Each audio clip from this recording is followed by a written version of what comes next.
veces el mismo día.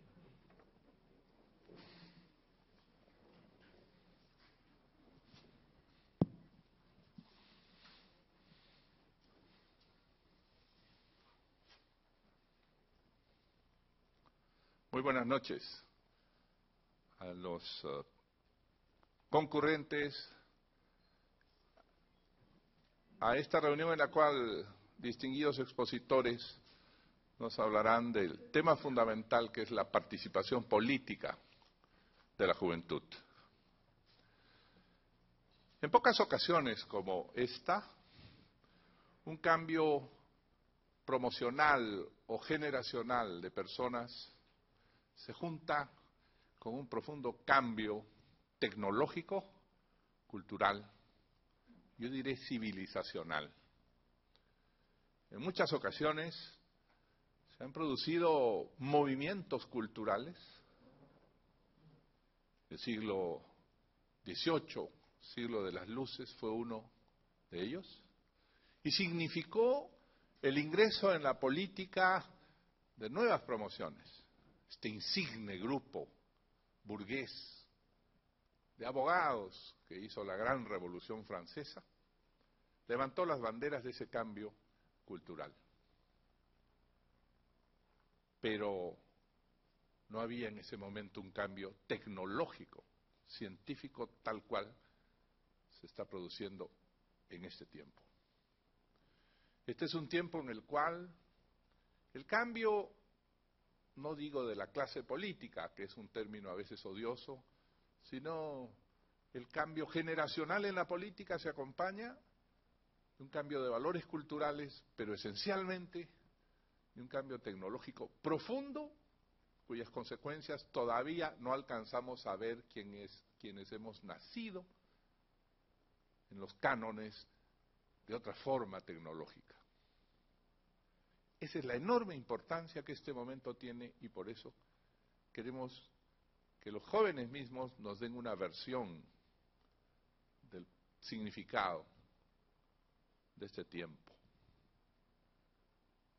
El ingreso de nuevas promociones en la política, tan importante para alcanzar nuevos y más profundos valores en la política misma, se acompaña ahora de la necesidad de que sean jóvenes educados en la nueva tecnología para comprender la velocidad que esta tecnología significa revolucionariamente, pero al mismo tiempo el cambio del modo de pensar de quienes ahora tienen 20, 30 y algo más de años. Es decir, ver cómo van cambiando las formas de integrar el pensamiento y de organizarlo, cómo se estructura la comprensión y la conciencia de la realidad, y cuán diferente es lo que ahora se entiende como conciencia y estructura de conocimiento de lo que en nuestro tiempo, y aún el tiempo de los mayores, como hay algunos aquí, se entendía como conciencia de la realidad. Entender o acercarse a la realidad a través de estructuras homogéneas, articuladas, integradas y a veces totalmente comprensivas, ha quedado atrás.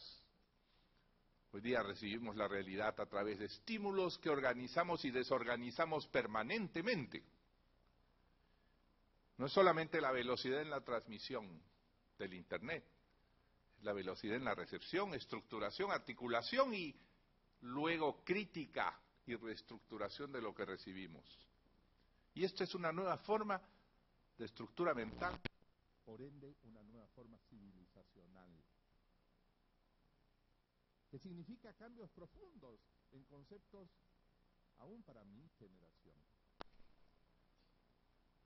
En la sociedad de las cosas, en la economía de las cosas en la que fuimos formados, tener este objeto significaba tenerlo, poseerlo, y por consiguiente excluir de su posesión a otros. Por ende la revolución era arrebatar este objeto al que lo tenía.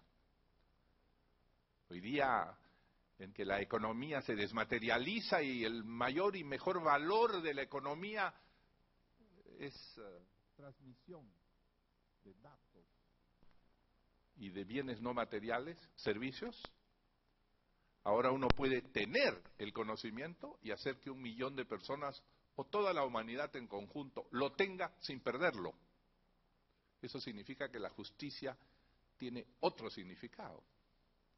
Y eso solo es posible con los nuevos medios de comunicación. Por consiguiente, esta revolución tecnológica es una revolución de valores, de formas de entendimiento, es una revolución civilizacional. Y si por el paso necesario del tiempo, nuevos equipos, nuevas promociones de menores años se incorporan a la política, es un cambio integral. Por eso nos hemos esforzado, por lo menos el que habla, en promover la mayor participación y decisión de la juventud a través, por ejemplo, de la ley del concejal joven, que una cuota obligatoria fuera incorporada para la elección de concejales, de representantes a gobiernos regionales, que era un primer paso para dar ingreso necesario en una cuota afirmativa, una discriminación positiva, como se dice en los Estados Unidos, de un sector del cual se habla mucho y al cual se utiliza mucho en las campañas políticas, pero al cual no se le dan las banderas y mucho menos el timón de la conducción. Y eso a mí me parece injusto y excluyente. Mi primera preocupación ha sido siempre, como en su momento conmigo hizo Aya de la Torre, que sí tenía una visión de muy largo plazo, que una generación nueva se incorpore mayoritariamente a conducir el país. Y estoy seguro que pueden hacerlo por la inmensa capacidad de conocimientos y de maduración psicológica que esos conocimientos imponen e implican. Y por eso, en mi partido, y espero que otros partidos también lo enarbolen como principio, queremos que el 66% de los candidatos al Congreso, a los municipios, a las regiones e inclusive a las asambleas y reuniones partidarias, está integrado por jóvenes menores de 30 o de 35 años. De esta manera vamos a hacer afirmativamente y forzosamente aquello que siempre las viejas promociones retienen en su favor. Pero como este cambio es tan profundo, tecnológico, mental, valorativo, global, es imprescindible impulsar ese paso y ese es mi compromiso. Y por eso sigo en política y por eso me defiendo de muchas cosas, no por la necesidad de mantenerme en el timón de algo, sino para impulsar lo que conmigo hicieron. Dicho esto, quiero presentarles a quienes esta noche van a hablar. Primero, el licenciado Federico Tong, que nos hablará sobre la sistematización de las políticas públicas en Latinoamérica. Él es psicólogo social de la Universidad de San Marcos y se desempeñó como asesor, se desempeña en la Oficina de Naciones Unidas contra la Droga y el Delito. Ha sido regidor metropolitano y secretario técnico del Consejo Nacional de la Juventud. Está con nosotros el doctor Alfonso Baella, que tocará el tema participación política de los jóvenes a través de las redes sociales. Él estudió Derecho y Ciencias Políticas, tiene además 2 posgrados en Administración de Empresas y Tecnología de la Información, y fundó Baella Consulting, una agencia de marketing digital. Es autor del libro Yo quiero ser presidente.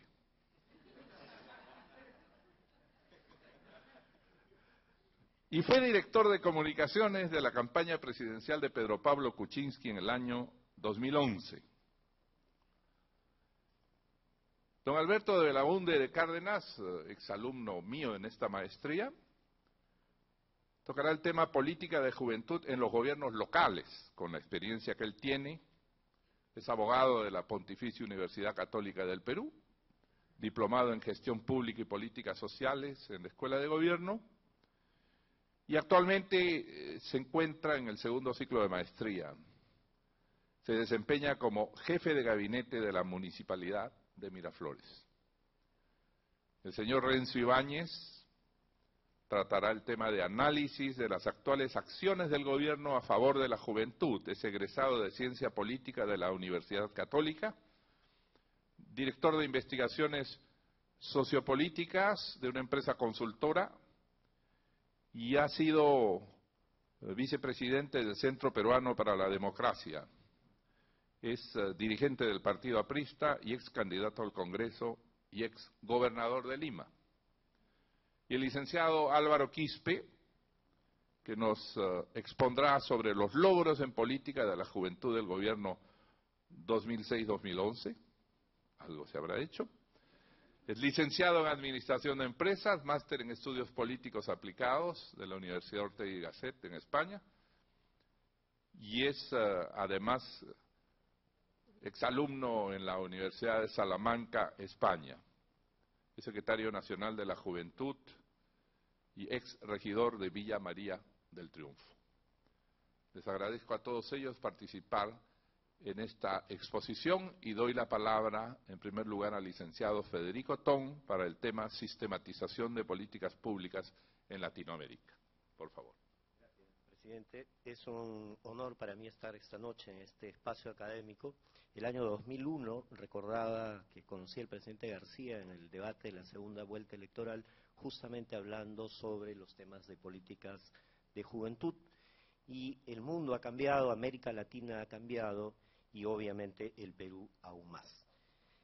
El tema de las políticas de juventud tienen sus orígenes en el mundo, en aquella celebración del año 85, cuando en el seno de las Naciones Unidas, el entonces hijo del mal recordado dictador Ceausescu de Rumanía, fue el presidente del Congreso Mundial de la Juventud que se desarrolló en Barcelona, ¿no? El primer año internacional, y a partir de ahí viene toda esta vorágine de estudios, de políticas, de programas, de evaluaciones, de reevaluaciones, y vamos camino a los 30 años. El 2010 se celebró nuevamente, ya no desde el ala socialista, sino ya desde el seno de los países con un fuerte peso en América Latina, el pedido de instaurar el Año Internacional de la Juventud para el año 2010.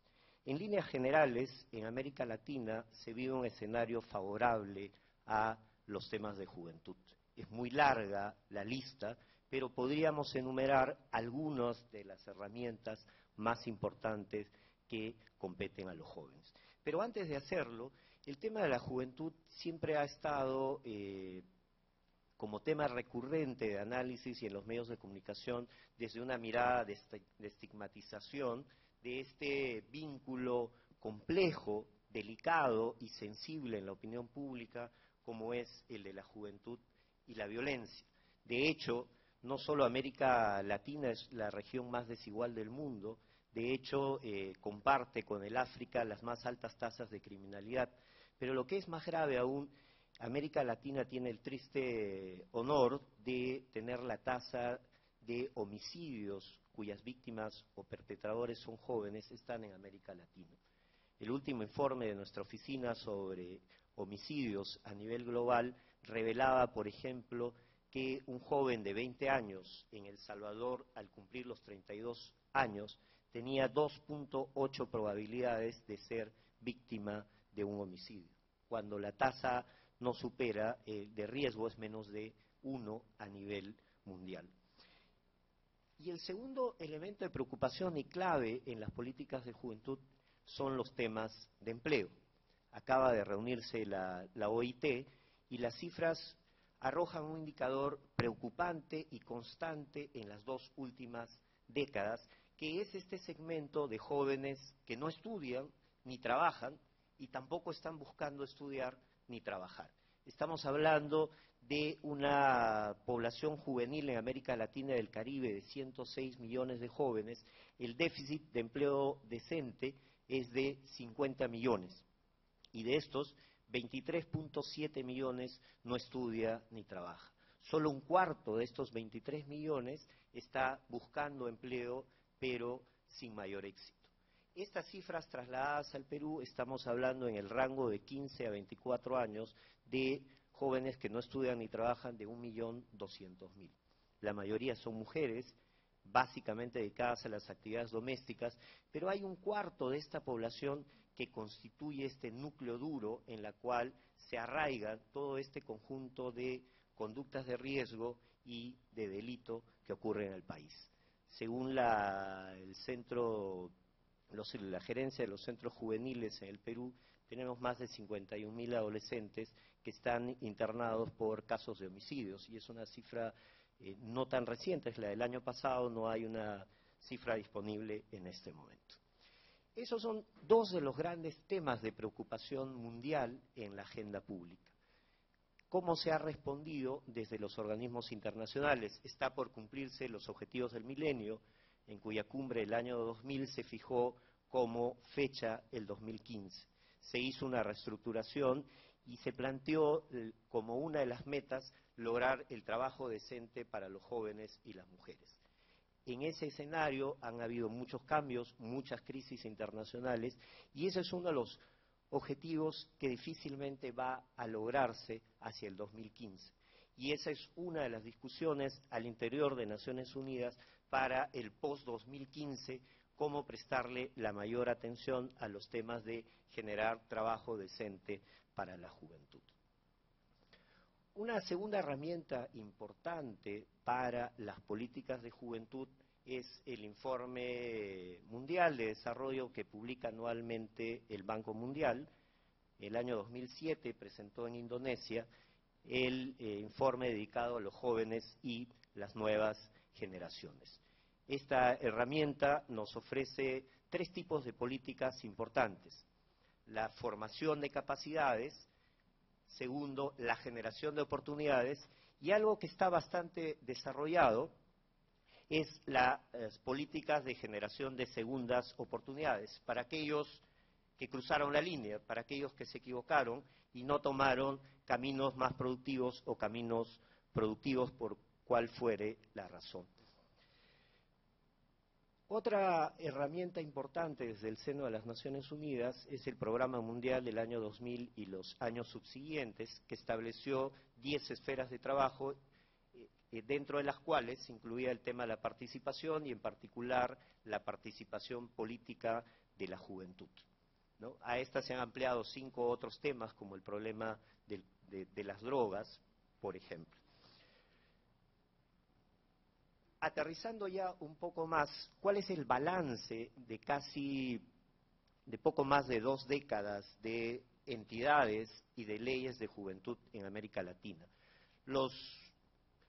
Las raíces las podemos encontrar el año 90 en el caso del Instituto Nacional de la Juventud, que dependía del Ministerio de Desarrollo en el Uruguay, y un año siguiente se da la primera ley de juventud que creaba el Instituto de la Juventud en Chile, el año 91.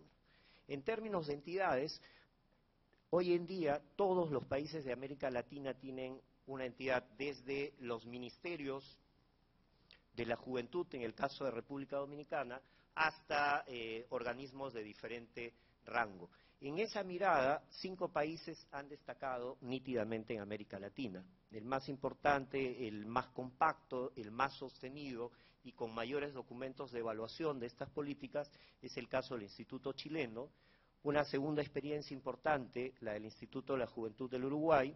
Una tercera, la del Ministerio de la Juventud en República Dominicana, que lamentablemente no ha tenido una continuidad del tiempo, pero que ha sido el mayor esfuerzo de inversión pública a nivel de los estados. Otra experiencia de gran participación que se da el año 96, el caso de Colombia, cuando se aprueba la primera ley de juventud, ¿no?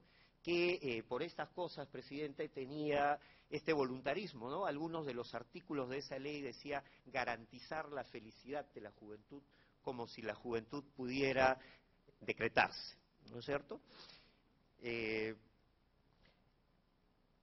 Y otro caso importante, pero que en realidad no ha tenido una gran tradición, es una tradición más reciente, el caso del Brasil, que ha invertido, que ha tenido bastante éxito más bien en políticas transversales que han beneficiado a la juventud, ¿no? Aún en periodos de crisis, políticas como por ejemplo el salario mínimo, que tuvieron un efecto de igualación muy importante y que benefició a grandes contingentes de la juventud.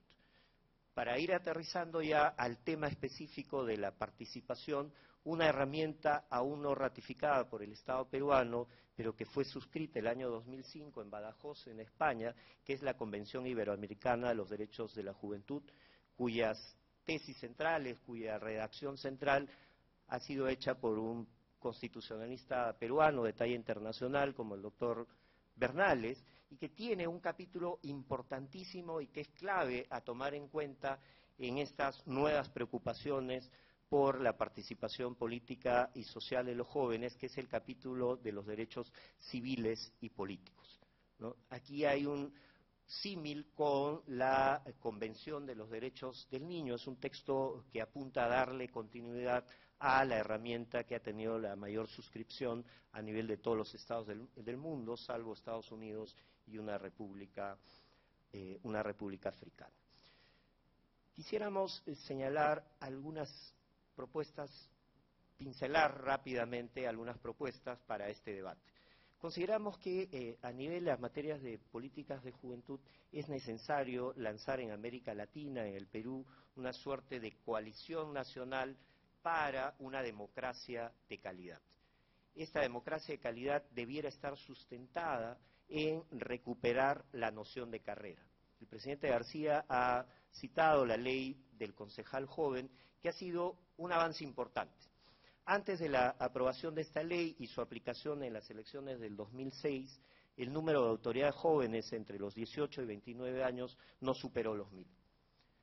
En las elecciones del 2006 casi se duplicó, llegando a casi 2000 autoridades de las 12.848 autoridades que se eligieron en aquella oportunidad. Y más o menos la cifra se ha mantenido. Y es importante esta ley en términos de carrera, porque no solo debe ser una cuota pensando en el nivel regional, en el nivel congresal, sino para recuperar la noción de la carrera política. Nadie puede aspirar a cargos muy altos si previamente no ha hecho una experiencia política de gestión y resolviendo problemas cotidianos. Esas credenciales nos permiten avanzar en una cultura que destierre de una buena vez el aventurerismo en la política, en esta suerte de tinca, en esta suerte de movilidad social, asentada básicamente en que voten por mí porque no hay forma de demostrar que efectivamente yo puedo hacer una línea de carrera. Esta ley considero que debiera recibir algunos reajustes de cara al debate legislativo. Uno, solo para mostrar, el año 2010 hicimos una investigación sobre elecciones en las cuencas cocaleras. Y le alcanzo, presidente, para que usted vea cómo hicimos una medición para el caso, por ejemplo, del BRAE, cómo estaban compuestas las listas municipales y cuáles eran los lugares. Obviamente, los últimos lugares estuvieron reservados para los jóvenes, ¿no? Entonces, tres propuestas concretas. Uno, la ubicación de los jóvenes en estas listas debieran ser la mitad más uno. El 51% de los municipios en el Perú tienen 5 regidores, ¿no? Entonces, la ubicación mínima siempre es 3. 2, como se puede apreciar en ese gráfico, siempre se le saca la vuelta también, como es una cuota concurrente a la cuota de mujeres. En la mayoría de los casos, las listas de regidores jóvenes están completadas con mujeres para poder cumplir con la cuota de género y con la cuota de juventud. Pero lo más importante, se ha duplicado la presencia de autoridades jóvenes. Sin embargo, esto todavía no tiene un impacto en la representación política juvenil. Necesitamos cualificarla. Y la mejor manera de hacerlo es a través de articular a estas autoridades a un sistema nacional de juventud que desarrolle fundamentalmente políticas de juventud. Esto debe ser complementado, la carrera política, con la carrera pública. No todos los jóvenes, no todos los profesionales desean ser autoridades políticas, pero sí muchos quieren hacer una carrera en el sector público. tal vez habría que pensar, introducir esta perspectiva generacional en todos estos esfuerzos que se vienen haciendo a través de Servir para incorporar tempranamente a generaciones altamente calificadas de la juventud para hacer una línea de carrera en el sector público. En segundo lugar, sobre el tema del voto, ¿no? No es el espacio, pero en algunos países se ha planteado la reducción de la edad de voto, ¿no? Cuba, Nicaragua y Brasil tienen esta reducción de edad a los 16 años, en todos los demás casos se vota a los 18 años. Es un tema sumamente delicado que ha generado problemas en Argentina, por ejemplo, cuando esto se vincula a proyectos autoritarios, pero sin embargo pone en el debate la ampliación de la ciudadanía, de la población adolescente, de la población juvenil. Y una última propuesta respecto a la institucionalidad de los partidos. Es importante que el tema de la juventud, como ha sido recordado, la participación de los jóvenes en la política, en tanto jóvenes, es un hecho relativamente nuevo. Aya y Mariátegui, y en el caso de la izquierda, los grandes líderes nacionales en general fueron gente muy joven. Y hoy en día esa situación ha cambiado. Hoy en día la juventud en el mundo y la juventud en el Perú empieza a encontrar un espacio de participación en los partidos a través de estas secretarías o núcleos específicos de juventud en las organizaciones. Es necesario revisar también la ley de los partidos políticos, así como la ley del concejal joven. Se le saca la vuelta, igual a la ley de los partidos políticos, requiere una mayor veeduría y una incorporación para que los jóvenes que representen a los partidos no sean por líneas hereditarias o por cercanía, sino que también correspondan a líneas de trayectoria. Termino mi intervención señalando que para hacer cambios es muy difícil hacerlos de manera conservadora. Se requiere audacia, se requiere voluntad, se requiere visión, se requiere inversión y se requiere también desterrar por el lado. Yo he sido dirigente estudiantil en San Marcos a mediados de los 80s, en los tiempos de la subversión, a los 17 años, y hemos hecho una línea de participación en este escenario.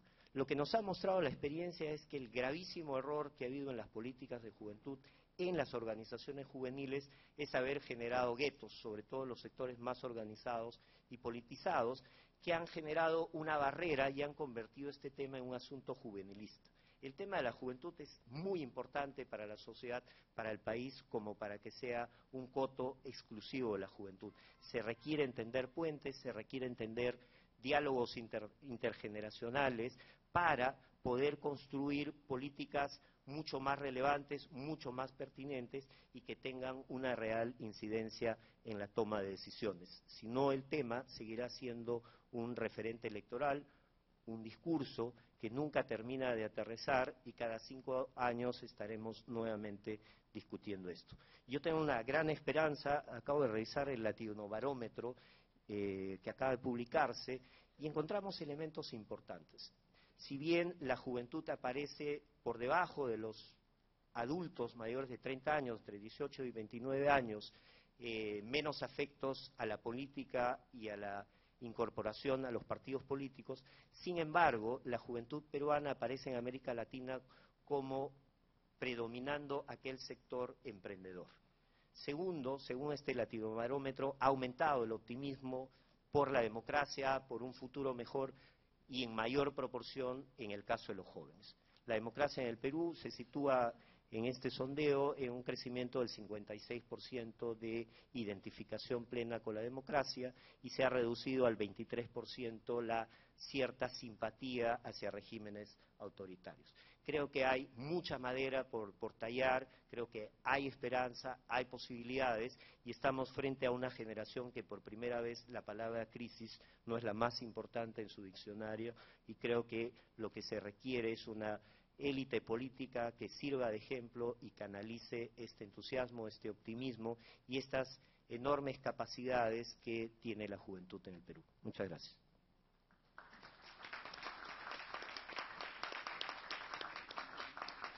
Muchas gracias al licenciado Tong. Invitamos ahora al doctor Alfonso Baella para que nos exponga respecto a la participación política de jóvenes a través de las redes sociales.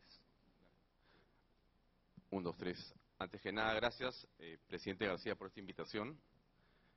Y entrando en el tema directamente, creo que habría que mirar el tema de los jóvenes y su participación en la política a través de 3 dimensiones que creo que son interesantes, 3 temas, 3 maneras o 3 formas de ver lo que están haciendo hoy los jóvenes en la política.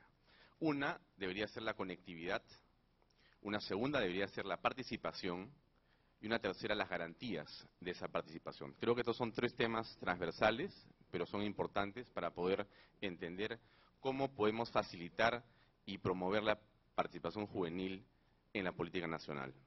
¿Por qué hablamos de conectividad? Porque es importante entender que existen algunas cifras y algún contexto en el cual tenemos que ubicarnos y no es imposible decir simplemente usen las redes sociales o usen el Internet. Y aquí hay que ser claros en señalar que efectivamente la tercera parte del país ya está conectada a Internet. Casi 4 millones de celulares están con capacidad para poder ser conectados y para poder utilizar redes sociales.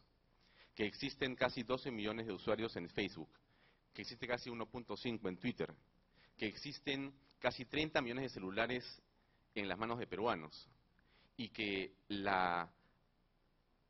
el consumo de ancho de banda, el consumo de Internet desde celulares sigue en crecimiento. Estas cifras podrían ser simplemente una visión numérica o digital de un hecho, pero hay que entenderla porque esto lo que nos está demostrando es que existe ya una comunidad virtual que se ha conectado en el país. Es decir, ya existe la conectividad. Para poder hacer política por Internet es indispensable estar conectados. No se puede hacer política desde una plaza solamente o desde un parque. Es necesario conectarse. Yo señalo siempre una metáfora que quiero repetir porque es importante hacerla. Me acuerdo que en algún discurso escuché al presidente García decir, para que se acuerden de lo que dices, repítelo 10 veces. Yo creo que voy ya en la 9ª y creo que esta será la 10ª que lo repita, así que lo voy a repetir porque es importante la metáfora y se refiere a la gacela y el león. Dice que la gacela se levanta en la mañana en la sabana africana y corre rauda por esa enorme llanura y corre porque si se detiene se la come el león. El león se despierta también en las mañanas en esa sabana africana y también corre a una gran velocidad porque sabe que tiene que correr y buscar a la gacela más lenta para poder comérsela y poder sobrevivir. La reflexión africana es, no importa si eres gacela o si eres león, ambos tienen que correr para poder sobrevivir. Esto es importante porque no interesa cuán grande sea el líder, cuán importante sea el mensaje o cuán importante o transformador sea el movimiento que está detrás de un intento electoral. Lo que interesa es que haya velocidad en la comunicación. La velocidad, por lo tanto, se convierte en un elemento fundamental para poder comunicarnos. Entonces, la conectividad termina siendo un elemento esencial. Richard Webb, en un libro reciente, señala que el Perú ha disminuido las zonas rurales y estas han beneficiado a las zonas urbanas en función de 2 elementos fundamentales. Uno es la infraestructura carretera que se ha construido en el país en los últimos 10 años y la otra, la velocidad con que se ha conectado a la gente de la zona rural con la zona urbana vía la telefonía. Este elemento es importante y central para entender que estamos ante un momento histórico en la historia del país en términos de comunicación. Estamos dando un salto importante y hay que entender que la política de los jóvenes están vinculadas y que ya existe esa comunidad virtual a la que hay que llegar, a la que hay que seducir, con la que hay que conectarse. El segundo tema tiene que ver con la participación, es decir, no podemos hablar solamente de conectividad. Si bien por un lado podemos estar conectados, hay 4 millones, hay 12 millones, hay muchos millones de gente que está conectada a Internet, eso por sí solo no hace la política y no hace que los jóvenes participen. Es necesario entender entonces qué está ocurriendo en el mundo. Sin duda hay que revisar claramente lo que ocurrió en la primavera árabe, donde los partidos políticos y los gobiernos dictatoriales o autoritarios cayeron como naipes y donde los jóvenes tuvieron un rol protagónico utilizando no palos, no piedras, no armas, sino celulares. Este concepto de participación ciudadana política usando la telefonía, el Twitter y el Facebook es un elemento central en lo que ocurrió en el África, pero también lo que pasó con los indignados de España después, o lo que pasó con los desórdenes en Inglaterra, o lo que ocurrió en Estados Unidos con el Occupy Wall Street, o lo que pasó después en Chile, o lo que pasó en Brasil, o lo que pasó en Argentina, con las enormes movilizaciones populares del 9 de noviembre el año pasado. Todo esto en el mundo no ha dejado al Perú aislado. En el país, sin duda, hemos tenido momentos muy interesantes en las redes sociales donde los jóvenes han entrado a la política con intensidad. Sin duda he tenido yo una participación y una experiencia muy interesante en la campaña de Pedro Pablo Kuczynski, porque tuvimos el desafío de tratar de conectar a jóvenes que no están en política y que son apáticos a la política o aparentemente apáticos y tratar de explicarles que se puede cambiar el país de una u otra manera. Y tuvimos el interesante desafío de llegar a gente que tenía entre 13 y 17 años, que no votan, que no son sino personas que están en las redes sociales y a los cuales se llegó con mensajes, con ideas, con entusiasmo, y que estos jóvenes pudieron sin duda ser parte de esta campaña, no votando, pero sí influyendo, porque son estos jóvenes los llamados influencers, los influenciadores, y a través de ellos se llegó con un mensaje y ellos lograron ser una suerte de conducto, de vaso comunicante con quienes votan, sus padres, sus hermanos, sus profesores, y finalmente se logró influir en una masa importante de votantes. Eso no ha sido lo único importante. Después estuvo un movimiento llamado No a Keiko, que se oponía a un movimiento político y salieron los jóvenes a las calles para protestar usando las redes sociales. Estuvo otro movimiento político importante que fue el que acompañó a la alcaldesa Villarán en su elección como alcaldesa. Hubo una participación ciudadana importante que usó las redes sociales para poder justamente comunicarse. Pero han habido otros elementos importantes en el país en los últimos meses que son interesantes y hay que visualizarlos. Ahí está el tema de Repsol, está el tema de la repartija, está esta reelección conyugal, está el tema de la ley del servicio militar obligatorio, o de las AFPs, o las fotopapeletas, donde los jóvenes lo que han hecho es utilizar su poder para poder comunicarse utilizando estos medios y a partir de ellos decirle al gobierno o al poder que no importa la gente que está en el poder, sino importa el poder que tiene la gente. Esto es muy importante entenderlo porque si no comprendemos que existe en el Perú una comunidad virtual que ya está movilizándose y a la cual los partidos políticos no están llegando aún con un mensaje claro, estamos perdiendo una oportunidad muy importante. El tercer tema tiene que ver con las garantías para que esta conectividad y para que esta participación sea real y sea efectiva. ¿Y por qué hablo de garantías?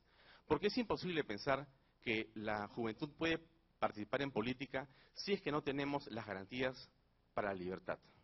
Y aquí es importante reflexionar y pensar cómo esta ley de delitos informáticos que ha sido promulgada hace una semana por el gobierno, lo que hace es de manera ambigua, de manera extraña y de manera sin duda amenazadora, quiere coactar la libertad de quienes estamos usando Internet. Esto evidentemente no lo podemos permitir, pero es importante visualizar que los gobiernos corruptos en todo el mundo rechazan Internet. Los gobiernos autoritarios, quienes están utilizando el gobierno para sí y por sí y no para servir al país en el que están, no quieren Internet. Así ocurre en China, así ocurre en Irán, así ocurre en Venezuela. Todos los países donde existen regímenes autoritarios y dictatoriales o cúpulas que manejan por décadas el gobierno no quieren y detestan Internet y lo que buscan es poner leyes como esa, que son copia y calco, para decir no a las redes sociales y no a los ciudadanos libres. Creo que estos tres temas son importantes, creo que, insisto, la conectividad, la participación y las garantías son temas esenciales en cualquier modelo de participación juvenil en la política, pero es necesario que quienes están en política justamente entiendan que hay que romper estas barreras. No se puede pensar en que los jóvenes van a participar con esta forma de amenaza en la que estamos hoy día en el país. Hoy día, si uno opina en las redes sociales, puede terminar en la cárcel. Y eso es inconcebible. Así no se puede hacer política. Entonces, quiero terminar, porque entiendo que el tiempo es tirano y hay que ser puntuales. Señalando simplemente que efectivamente hay un espacio enorme para los jóvenes. Creo que todavía no ha llegado los partidos a entender en el país lo que realmente se puede hacer en política. Creo que todavía no se han manifestado los líderes políticos de la manera contundente con respecto al Internet y las redes sociales. Existen sin duda interesantes experiencias. Creo que el hashtag No se pique presidente del doctor García Pérez sin duda es un aporte interesante a la política, pero creo que otros políticos deben hacerlo de otra manera también. Creo que hay que trabajar todavía mucho con los jóvenes para lograr que realmente las redes sociales e Internet puedan estar al servicio del país. Muchas gracias.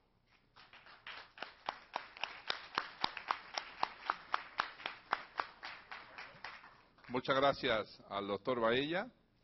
Ahora vamos a escuchar al doctor abogado Alberto de la Unde de Cárdenas, que disertará sobre política de juventud en los gobiernos locales.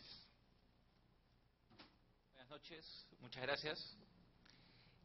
Cuando hablamos de juventud y política en el ámbito local, tenemos que hacer primero una necesaria referencia a la ley del concejal joven, que ya ha sido mencionada en esta mesa. Creo que el impacto de esta ley no solo se ha dado a nivel de los números, digamos, el número de concejales jóvenes, que como se ha mencionado en la primera participación, ha aumentado, es un dato objetivo, sino también en un tema de paradigma. Hasta antes de esta ley, que ya el próximo año va a ser el tercer proceso electoral en el cual se aplica, los jóvenes están necesariamente recluidos a labores de activistas, entusiastas, dentro de los partidos políticos y muy pocas veces sean considerados para estos espacios de gestión, en este caso de gestión local. Creo que la aprobación de esta ley pone al joven en una situación distinta. Es cierto que en muchos casos se da lo que se ha mencionado, que es se pone a jóvenes, además normalmente jóvenes mujeres para matar varias cuotas de un solo tiro, al final de las listas, pero el discurso está cambiando y hay el ofrecimiento de un partido político y de un líder político de aumentar radicalmente la participación de jóvenes en las siguientes elecciones, en las elecciones del próximo año. Hay en las elecciones complementarias, que poca gente sabe que van a ser ahora en noviembre, una gran participación de jóvenes en distintos partidos políticos y lo que nos demuestra esto es que el paradigma está cambiando y esto tiene como base la ley del concejal joven. Ahora, no se trata tampoco de idealizar la situación. Sería interesante llevar un estudio que todavía me parece no se ha hecho sobre las iniciativas que estos concejales jóvenes están teniendo a nivel local. Mi hipótesis de trabajo, por lo que he podido ver en mi propia experiencia en la Municipalidad de Miraflores, en municipalidades de Lima Metropolitana y en una serie de municipalidades del interior del país que he podido conocer por una experiencia que ya les contaré más adelante, mi hipótesis es que el mayor impacto en temas de jóvenes, en temas de políticas de juventud y en general en aspectos que interesan a los jóvenes a nivel local, no se está dando a través del Consejo Municipal, sino estas iniciativas están viniendo desde la administración. Como ustedes saben, una municipalidad funciona con dos espacios de gobierno distintos. El Consejo Municipal, que funciona como un congreso, legisla, fiscaliza, y la administración, que es la encargada de ejecutar los proyectos y el trabajo, digamos, que normalmente exigen los ciudadanos.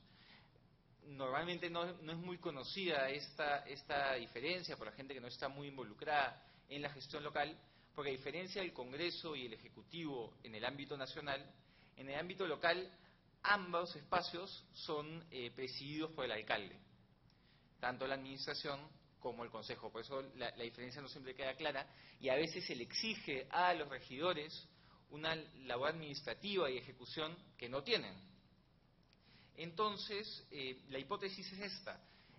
A nivel de Consejo Municipal, todavía no se está notando un impacto de la presencia de los jóvenes. Impacto que sí se está notando a nivel de la administración. Y acá están las experiencias que quiero compartir. Yo he trabajado en Ciudadanos al Día, que es una ONG presidida por Beatriz Boza, que tiene el premio a las buenas prácticas en gestión pública. También he tenido una reciente experiencia en un premio de Telefónica de analizar experiencias de gobierno electrónico a nivel de municipalidades en nivel rural.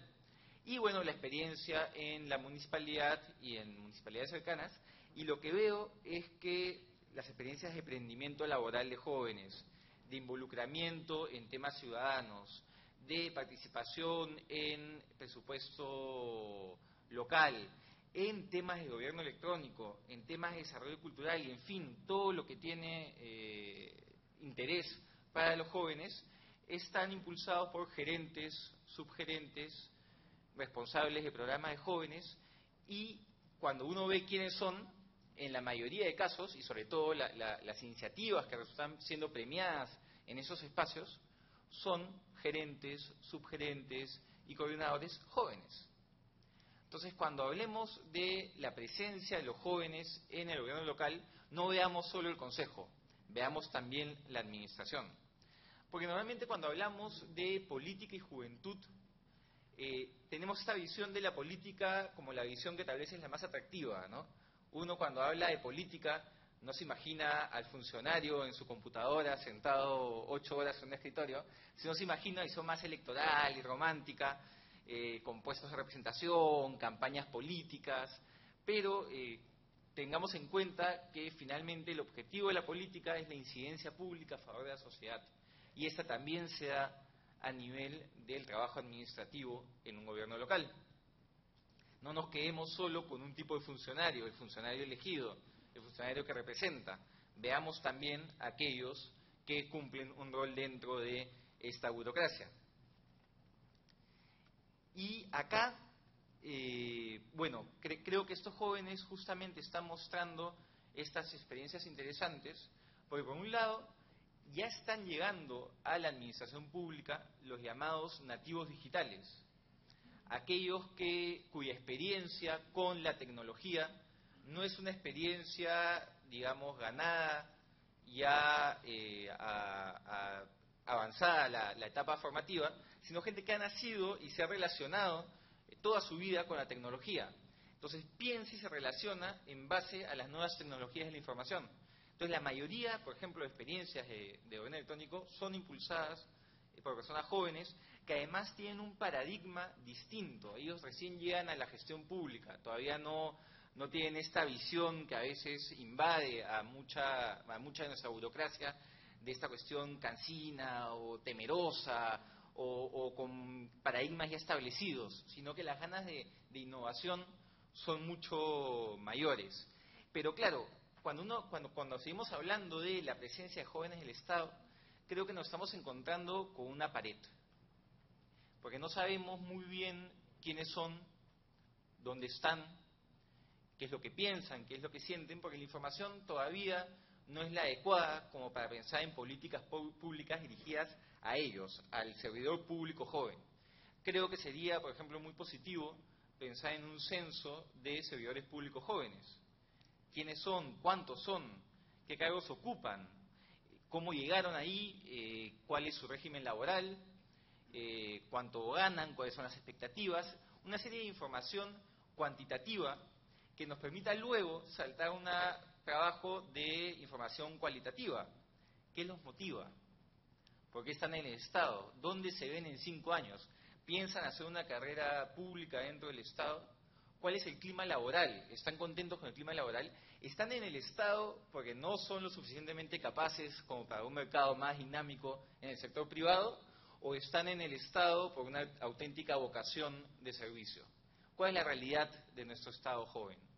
Y eso me parece que sería muy importante de conocer para poder plantear iniciativas que efectivamente, como ya se ha mencionado en la mesa, lleven a que más jóvenes estén en la burocracia. No solo es un tema de asegurar una línea de carrera, sino también ver qué incentivos se dan, ¿no? Yo tengo la hipótesis, por lo que veo en muchos compañeros jóvenes de trabajo, gente de mi generación, que el paso por el Estado lo ven como una suerte de experiencia previa a salir una maestría o a entrar al sector privado en una posición más ventajosa en comparación con los que siempre estudian en el sector privado. ¿Cuáles son los incentivos que pensamos dar para que eso no ocurra? No solo es necesario, como digo, una carrera pública, escalonada, que permita un crecimiento profesional, sino incentivos como el de capacitación. Muchas empresas en el sector privado pagan diplomados, maestrías nacionales y extranjeras a sus trabajadores con el compromiso legal, además contractual, de que una vez acabadas van a volcar todo esto en la empresa. El Estado debería estar haciendo lo mismo y a gran escala. También pensar en cuáles son las necesidades de los jóvenes, que haya dentro del programa Mi Vivienda un componente joven, Mi Vivienda Joven, y joven pensado en el servidor público, ¿no? Que tenga una tasa preferencial, también con condiciones contractuales clarísimas, que haga que sea atractivo para un profesional exitoso, recién graduado de una universidad, proyectar su estilo de vida y su proyecto de vida dentro del Estado, porque sabe que no solo hay esta visión romántica de apostolado y sacrificio, sino también las posibilidades de tener una carrera y de efectivamente desempeñarse profesionalmente con igual éxito económico, social y personal en el sector público como en el sector privado. Creo que esto es fundamental si queremos contar con un Estado que innove, si queremos contar con un Estado que entienda la importancia de este cambio que mencionaba el presidente en la introducción, de paradigma en torno al lenguaje y en torno a los medios digitales que ahora tenemos. ¿Qué mejor que los nativos digitales para emprender liderazgo dentro del Estado para que esto se lleve a cabo?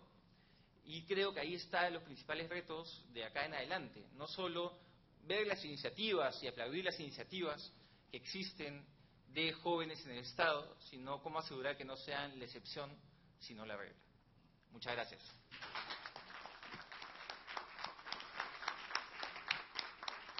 Muchas gracias al señor de Belaunde. Y la palabra ahora al señor Renzo Ibáñez para escuchar su exposición, que es un análisis de las actuales acciones del gobierno a favor de la juventud. Muy buenas noches con todos.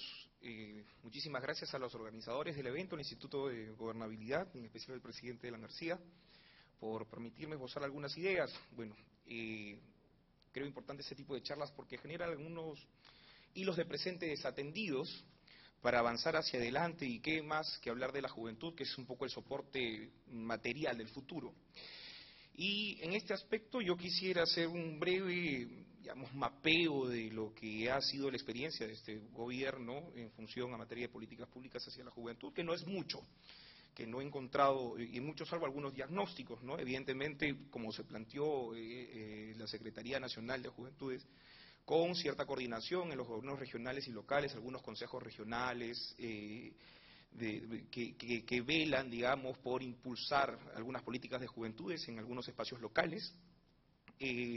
Han habido 3 encuentros nacionales que han velado por algunos temas sensibles, y se han preparado 4 informes que velan por temas de criminalidad, sobre diversidad sexual, apatía política, y un informe sobre a nivel laboral. Luego han habido algunos impulsos de corte más bien de políticas públicas, pero a nivel sectorial, pero que sería un poco ocioso tratarlas, digamos, uno a uno. Lo que saqué, digamos, en términos de lecciones para poder avanzar era lo siguiente: ¿cuál era la mirada del Estado frente a la juventud? ¿Cómo es que los gestores públicos miran a los jóvenes para poder hacer políticas públicas? Y me he permitido sacar algunas cifras. De pronto, somos más o menos alrededor de 8.283.000 jóvenes. Vamos a crecer 1.1% al año. Eso quiere decir que para el Bicentenario tenemos 8,5 millones de jóvenes. Somos un país bastante joven. Pero además se concentra en el casco urbano el 76% de la juventud. Eso también quiere decir que somos una gran complejidad dentro de ese 76%, y además también dentro del casco rural. Y me llamó la atención algunos indicadores que podrían ser preocupantes, pero que nos ayudarán a sacar algunos diagnósticos interesantes. En principio, tenemos que en el rango más o menos de 14 y 19 años de edad, en el caso de las mujeres, vale decir las adolescentes, hay un 13% de ellas que son madres. Pero además tengo otro dato interesante también. La incidencia de jóvenes desempleados entre 15 y 24 años, o sea, gente que quiere además laborar, concentra también un 13%, que es observable y que además deberían atenderse en materia de políticas públicas. Tenemos otro punto interesante que me gustaría tratar con ustedes, que es el tema de estos jóvenes que ya, digamos, han crecido, muchos de ellos tienen familia, y que se encuentran entre el rango más o menos entre 25 y 29 años de edad. En ellos se concentra un 20% de pobreza. Y hay otro dato que quisiera compartir también con ustedes. A nivel laboral, ¿no?, más o menos se encuentra dentro de estos 8 millones y un poquito más de jóvenes, hay 5 millones que trabajan, que son el motor de la producción del país. De ellos, solamente 1 millón está bien empleado. 4 millones de los jóvenes están empleados precariamente. Y fuera de ellos hay 440.000 más o menos jóvenes que quisieran entrar también al impulso laboral y que no encuentran, bajo ningún motivo, no son absolutamente empleables. Sin embargo, hay una paradoja que he encontrado en los últimos 10 años bajo el boyante crecimiento económico de este país y con algunas políticas públicas muy interesantes. Resulta que del 100% de la gente que ha regresado, la tasa de retorno de la juventud ha sido 27%. Este 27% no solamente viene con su propia humanidad, con sus esperanzas, con su fe, con su propia juventud, sino que además viene con una experiencia en otros sistemas educativos, viene con una experiencia en otros sistemas laborales, viene con una experiencia en otros países que podría ser muy bien aprovechado por el Estado y creo que aún no hemos conseguido cómo. La reflexión va a lo siguiente, que a pesar de que existe un crecimiento interesante, no sé hasta qué punto esta juventud, que finalmente son un gran sector de la población y que hace de nuestro país que sea joven, esta sociedad, este sistema, que si bien es cierto hemos avanzado, no sé cuán cómodo le está haciendo un poco la llegada, estos recién llegados que son la juventud, bajo este tipo de situaciones y circunstancias. Aún así soy un optimista porque hemos transitado con democracia, con libertad, y la relación que ha tenido el joven con esta libertad ha hecho que se pueda manifestar de diversas formas. Y a lo que voy es a lo siguiente, la mirada de los gestores públicos, la mirada del Estado, debe comenzar a volcar a cómo podemos entender a ellos, en sus propias formas, en sus propias dinámicas, en sus propias interrelaciones subjetivas y objetivas. Yo recuerdo muy bien, por ejemplo, cómo en términos muy rápidos, aprovechando un poco lo que nos había dicho Alfonso, las convocatorias para poder presionar sobre determinados temas políticos fueron en horas. El caso de la repartija, por ejemplo, ¿no? De pronto salió el escándalo y a las 3 horas muchos de los jóvenes estuvimos concentrados en la Plaza San Martín exigiendo respeto a la institucionalidad democrática y respeto al país. Vale decir, la gente está haciendo política. Hay otro tipo también de manifestaciones creativas por parte de la juventud que comienzan a ebullir.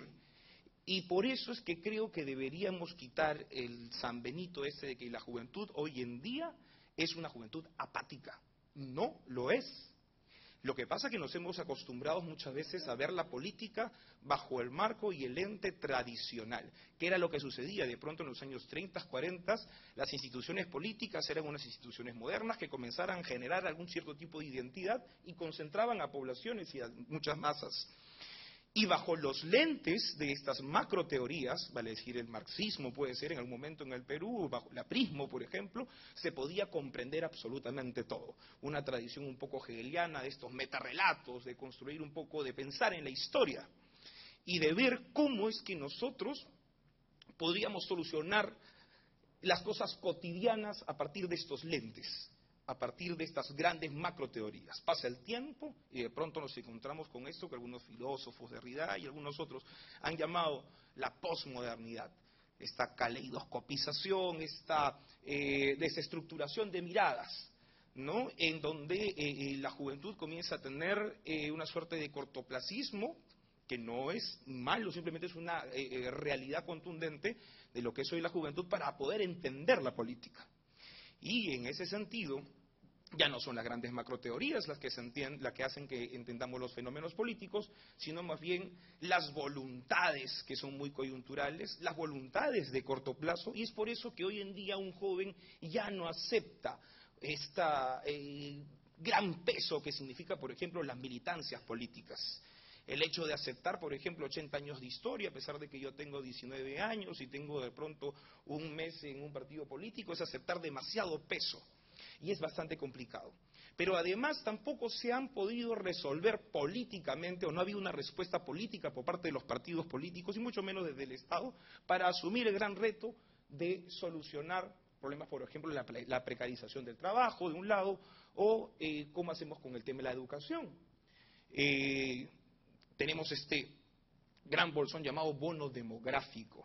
Todo el mundo habla de este gran rombo, ¿no?, que ha superado estas tradicionales, vamos a decir, triángulos, ¿no?, y la concentración de la población se encuentra en el medio, en su juventud.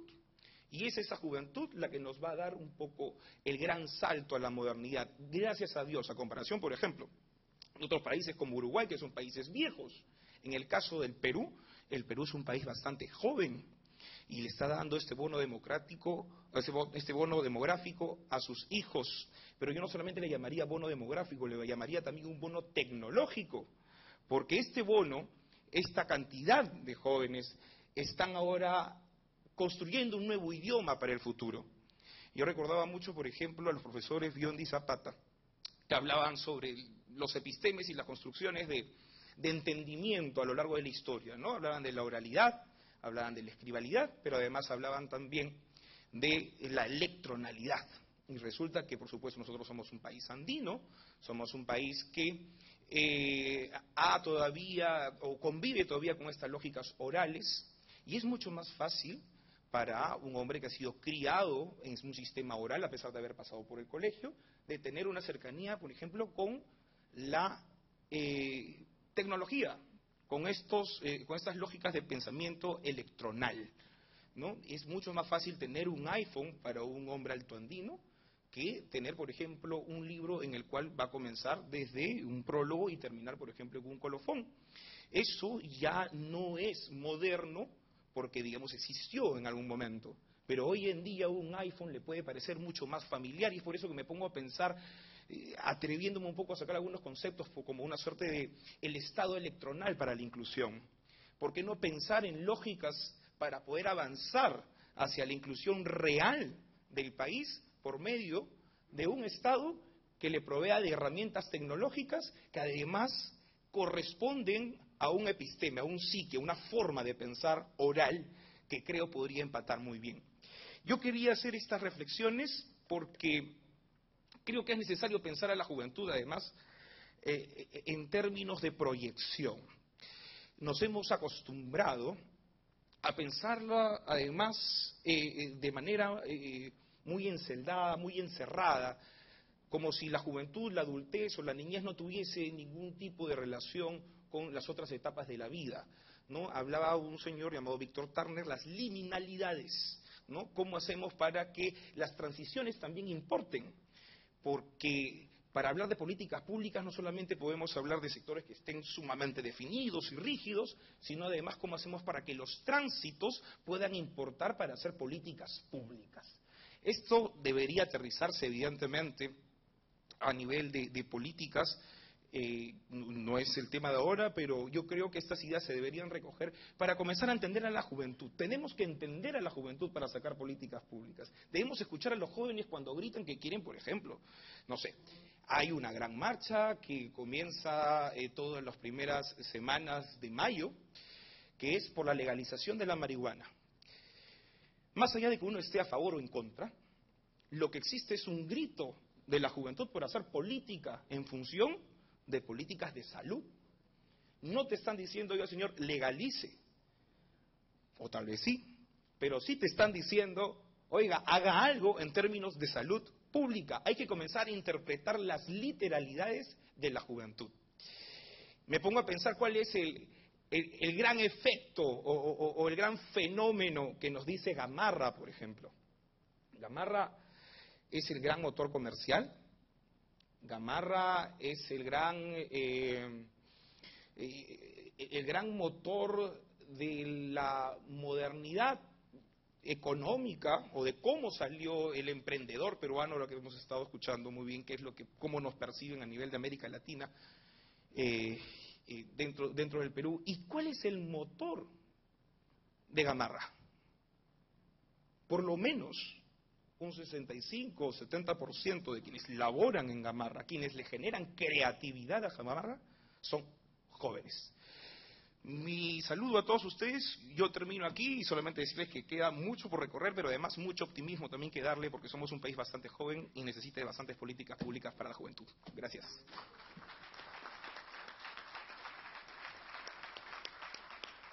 Muchas gracias al señor Renzo Ibáñez. Finalmente, en esta primera ronda, luego tendremos una segunda muy breve para hacer acotaciones o comentarios de 3 minutos por cada uno de los participantes. Ahora, don Álvaro Quispe nos informará sobre los logros en política de juventud en el gobierno 2006-2011. Muchas gracias, presidente Alan García, estimados amigos de la mesa de honor, público asistente, jóvenes en general.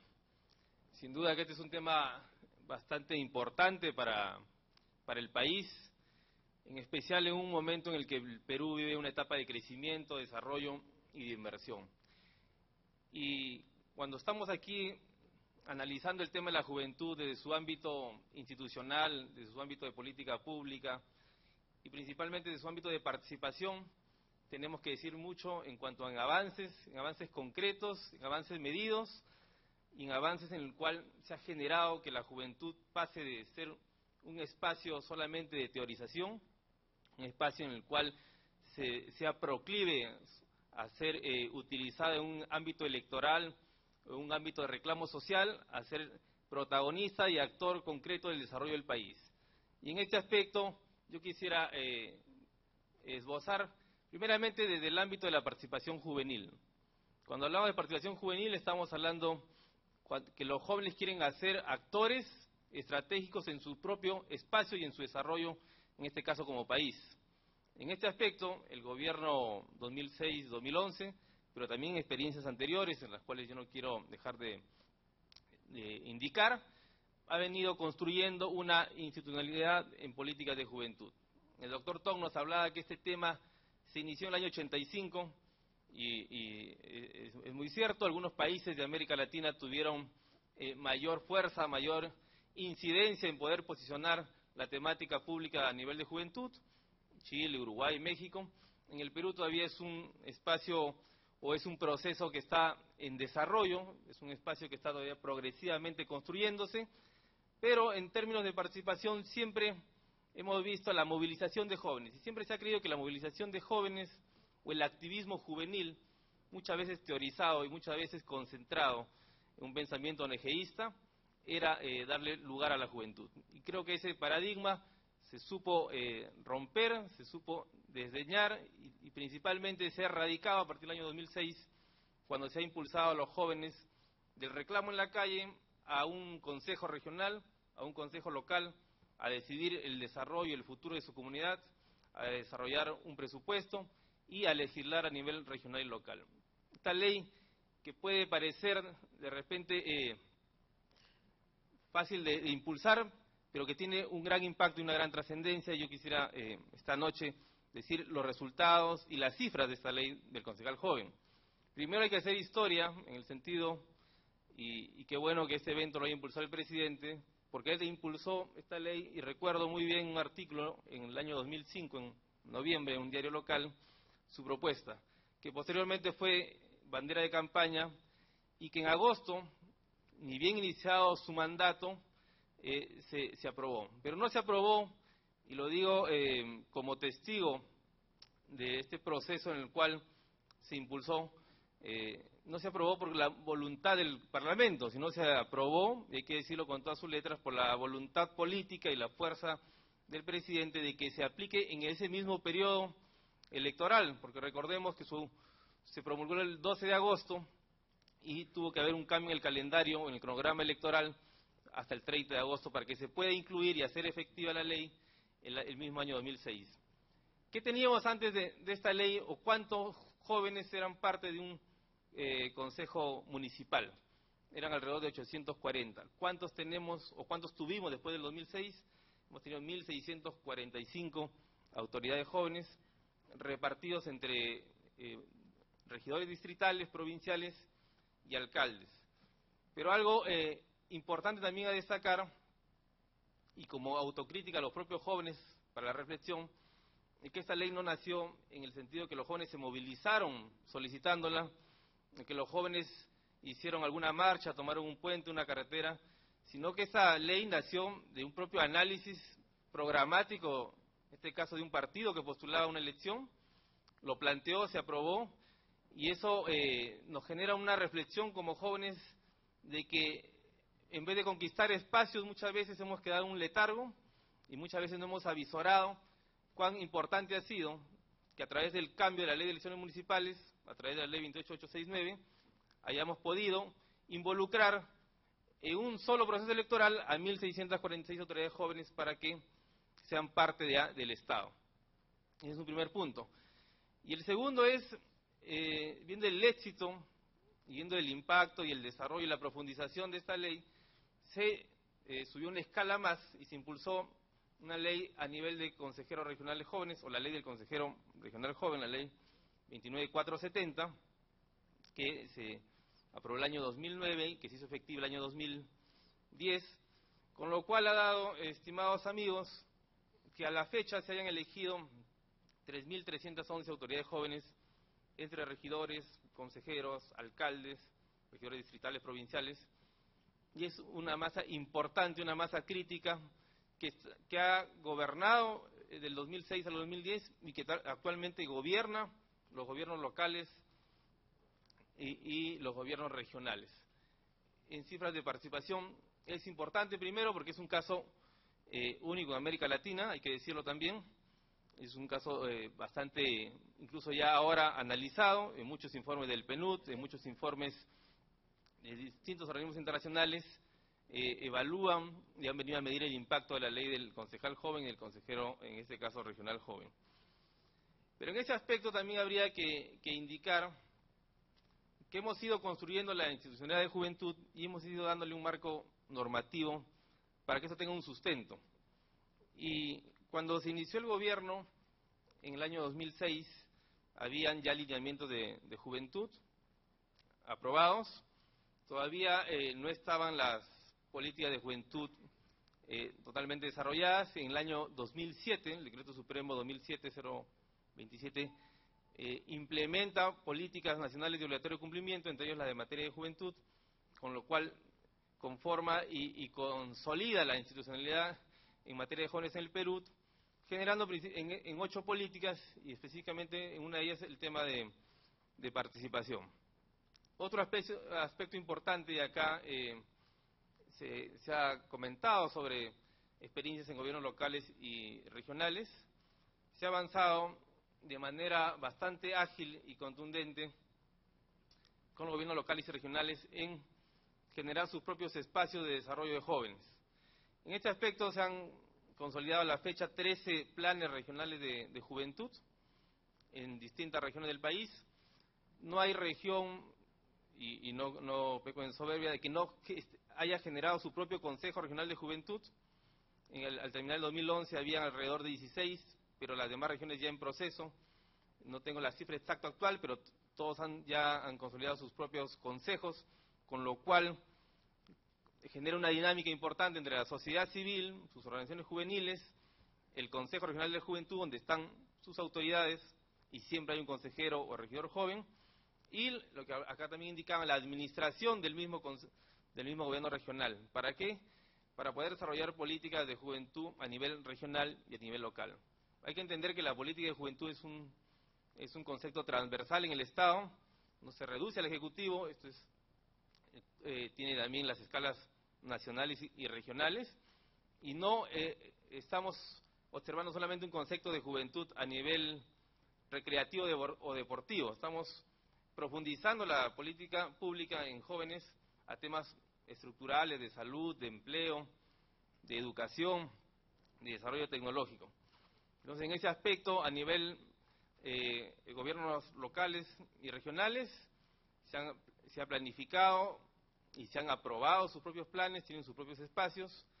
Y otro aspecto que quiero resaltar es el hecho que logramos empoderar a la juventud para generar su propio desarrollo comunitario. En este caso hay una experiencia bastante positiva, que fueron los núcleos ejecutores juveniles, el cuales se desarrollaron 150, esto hay que indicar, no del 2006 al 2011, sino del 2009 al 2011, que entró en vigencia un decreto de urgencia, 085, en el cual se lograron constituir 150 núcleos ejecutores juveniles, que era la posibilidad que la juventud, en este caso, aquí partimos de algo importante, de que muchas organizaciones juveniles no participaban en el presupuesto participativo de sus municipios y de los gobiernos regionales, o si participaban, como es de conocimiento público, ya las organizaciones sociales, vecinales, asentamientos humanos, tenían el control o el manejo de los presupuestos participativos, y era complicado que las organizaciones juveniles puedan ganar sus proyectos y su financiamiento. En ese aspecto, al analizar este vacío que existía a nivel comunitario, los núcleos suplieron esta posibilidad para que los jóvenes con sus propias organizaciones constituyan su propia directiva, el Estado entregue fondos y puedan desarrollar sus obras comunales, que en este caso se centraron en temas muy específicos a nivel educativo, en aulas, en colegios a nivel nacional, y también en obras, pequeños canales de regadío, en el caso de algunas obras de infraestructura deportiva.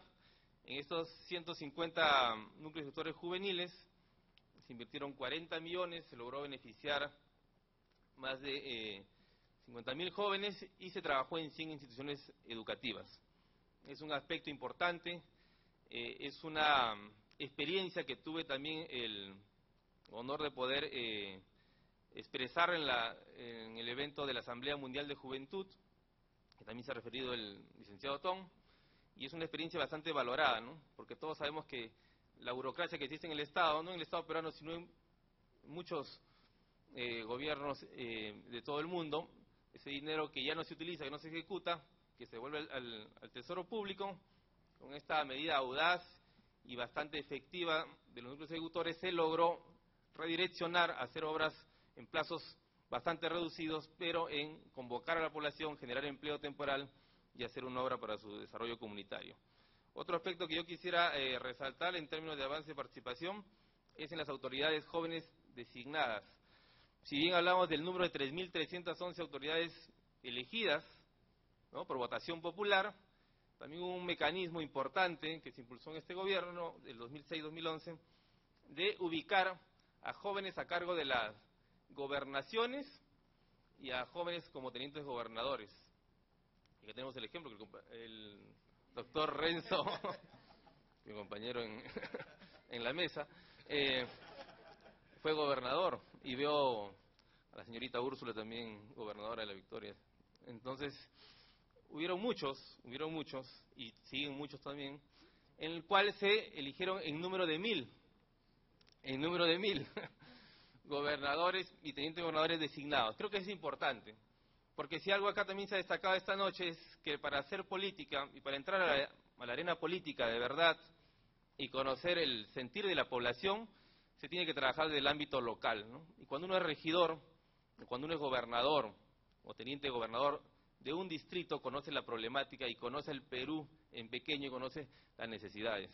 Y creo que ahí es importante esta acción bastante concreta que se generó a nivel de las gobernaciones. Otro aspecto, y quisiera ir terminando brevemente, es el hecho de que se haya generado un diagnóstico oficial, una línea de base oficial en materia de juventud, algo que no existía anteriormente. Siempre se han trabajado políticas de juventud, o programas, o proyectos, o acciones, con diversos diagnósticos que muchas veces eran acciones de ONGs, que en cada cambio de gobierno, en cada cambio de ministerio, iban tras un plan, tras un diagnóstico, como un mecanismo netamente de consultoría. El gobierno 2006-2011 ubicó este vacío para oficializar una sola estadística de juventud, que es importante porque a partir de ahí se parten de diseñar presupuestos, proyectos, programas, acciones, y se generó esta encuesta nacional de juventud como el diagnóstico oficial en materia de jóvenes del Perú. Esta experiencia o este tipo de censos llevan muchos años ya en otros países. En México van por la 5ª encuesta, en Chile igual. En el Perú existe desde el año 2011, es una experiencia a valorar y que se proyectó para que se desarrollara cada 2 años. Estamos en el 2013, la información que tenemos es que ni siquiera se ha presupuestado, ni se ha coordinado con el INEI, ni el Ministerio de Educación tiene en mente plantear ya una nueva encuesta, tal como se generó en un estudio. Creo que en eso yo quisiera leer 2 cifras muy concretas para terminar. Cuando se pregunta en términos de participación si los jóvenes tienen interés en la política, un 47% nos indica que sí tiene interés, pero que quiere desarrollar desde un ámbito independiente, que acá comentaba el doctor Baella. Hace política de redes sociales, hace política en su espacio universitario, pero no quiere llevar el cliché de ser de un partido, no quiere llevar un carnet. El 14% le interesa y quiere ser simpatizante, solamente un 14%, y un 1,1% es miembro de algún partido político u organización política. El 36% de la juventud no le interesa hacer política, y el 1% no sabe, no opina sobre el tema de participar en política. Pero a la vez quisiera también ya dar noticias positivas en esta noche de los jóvenes, porque los jóvenes son el motor del país, en un país joven. Cuando se le pregunta sobre la percepción, sobre la visión del joven del Perú, de su país y sus potencialidades, podemos acá indicar qué significa ser joven en el Perú. El 50% indica que quiere ser emprendedor, o significa ser emprendedor. Un 45% nos dice ser optimista, y un 26% nos dice ser creativo. Cifras concretas, si contrastamos con el 4º índice que nos dice ser idealista, el 12%. Allá por los años 60, ser idealista hubiera sido más del 40%. Pero en el pragmatismo y en la realidad de hoy, el 50% nos indica que quiere ser emprendedor. Y sobre la percepción que tienen los jóvenes del país, nos indican con su potencialidad, cuál es la potencialidad que más indican los jóvenes sobre el Perú. El 38% nos dice el turismo, el 37% la minería, el 34% la agricultura, y un 33%, muy importante, la gastronomía. Y finalmente, ¿cómo ven los jóvenes al Perú al 2021, al bicentenario? El 37% nos indica el Perú un país con mayores oportunidades, el 29% un país desarrollado, el 21% un país emprendedor, y el 16% un país optimista. Entonces vemos que la mirada de la juventud es una mirada positiva, constructiva, creativa, bastante emprendedora, en un país joven, en un país en el cual de los 30 millones somos 8 millones de jóvenes entre 15 y 29 años, y eso es importante destacar, que la ley y el Estado peruano considera al joven de 15 a 29 años. Los que pasan los 29 años no se sientan mal esta noche, porque la juventud no se lleva en el DNI, sino en el espíritu, y creo que todos aquí somos jóvenes para el desarrollo del país. Muchas gracias.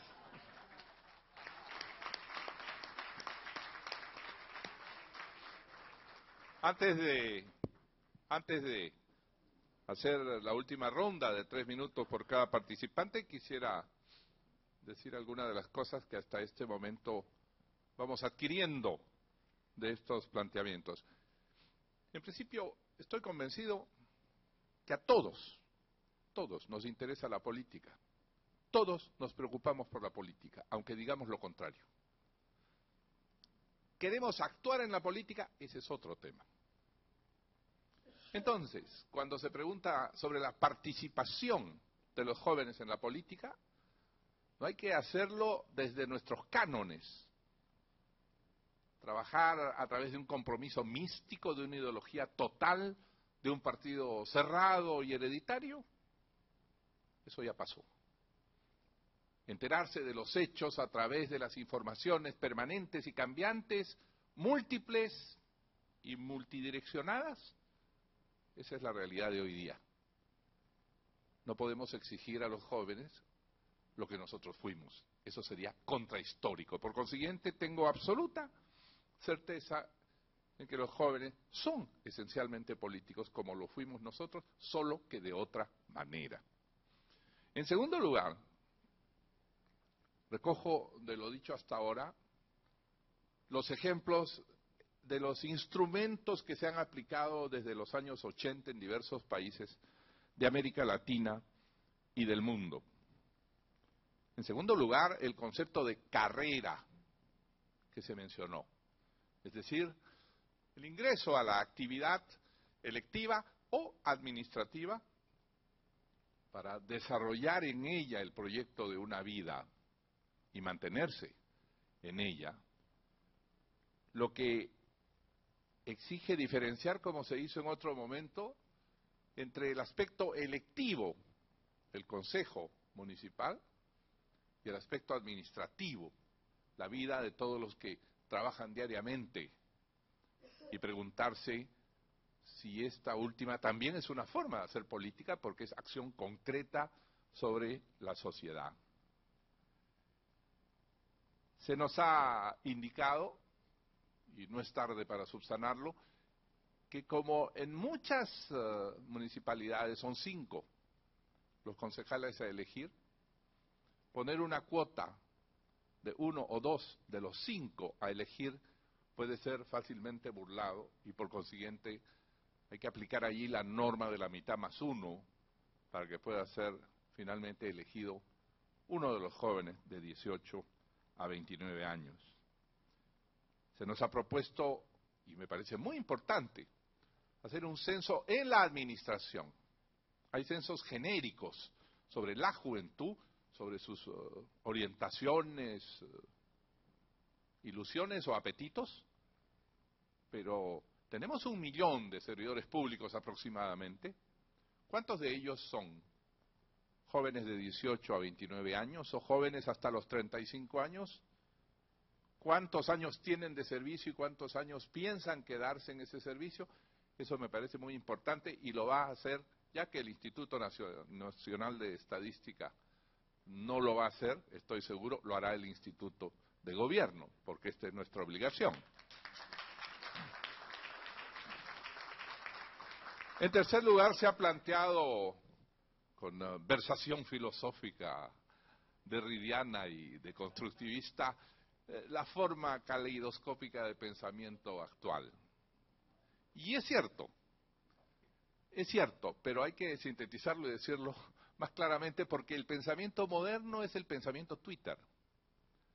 Claro, los viejos ensayistas y los viejos intelectuales de otra época se quejan de que no se hagan libros grandes y gordos para decir lo mismo que puede decirse con una frase. A Jorge Luis Borges le preguntaron una vez, ¿y por qué no hace usted novelas? Y dijo, ¿y para qué voy a hacer novelas si puedo escribir un cuento? Cualquier joven podría respondernos, ¿para qué tenemos que hacer un largo discurso si podemos expresarnos en una frase? El problema es pensar de manera suficiente y adecuada, o sea, doblemente inteligente para sintetizar todo en una frase. Si hace 2013 años hubiera existido algo en Twitter, amaos los unos a los otros, punto. Si hace 70 años hubiera existido el Twitter, conozco de otro de larga melena y aspecto extraño que hubiera dicho E igual MC2. Y ahí está todo. De manera que no hay que reclamarse el desdoblamiento del pensamiento en diferentes facetas alargadas, sino al contrario. estímulos directos inmediatos presentados para que uno los interprete. Está bien lo que se ha señalado, son formas y estructuras de pensamiento totalmente. Significa que ya hayamos llegado. Algunos jóvenes piensan que ya estamos en la civilización internautica o Twitter, en el ciberespacio está y todavía nos falta. Y es a través de eso que pero conectarse. Y finalmente, muchísima emoción, les confieso, 800 que concejales que habían, ahora tenemos 3.011. Profunda emoción porque sé que, aunque ella no...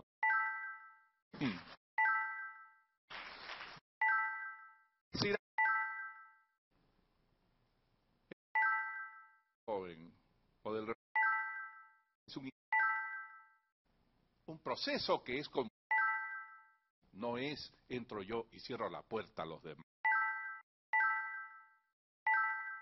De la política, que es la emulación, puede capturar todavía el mundo emocional de los que crean internautas.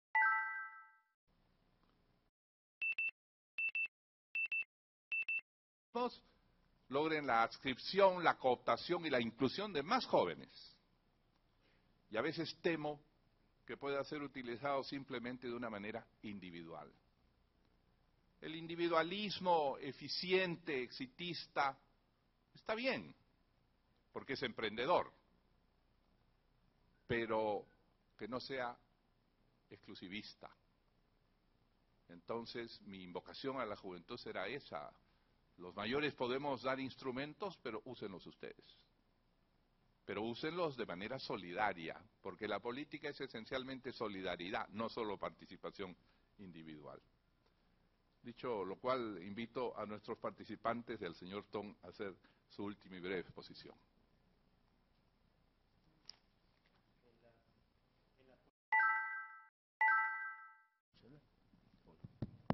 En las políticas públicas de protección, en el caso de las políticas, la palabra clave es igualdad de oportunidades.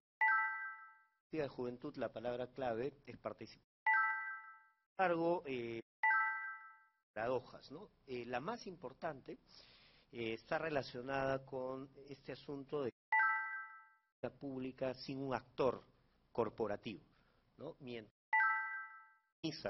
¿no es cierto? Mientras la protección de la infancia tiene toda una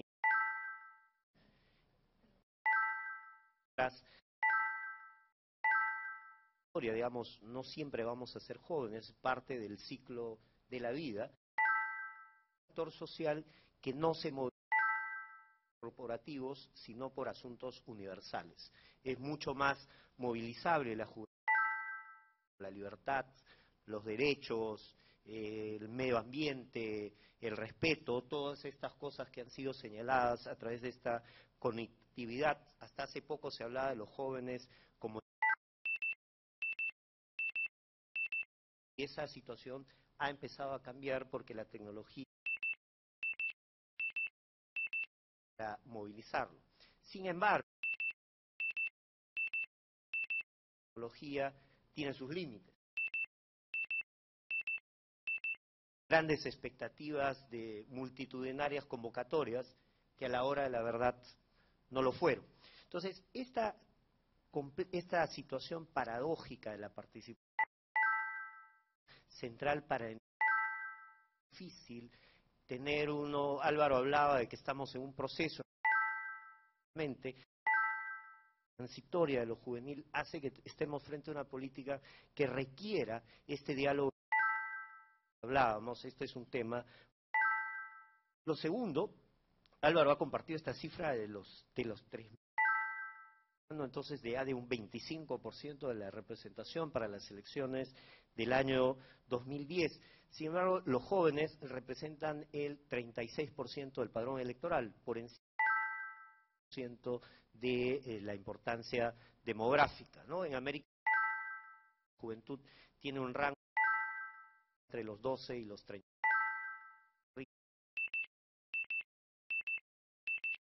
Hasta los 35 años.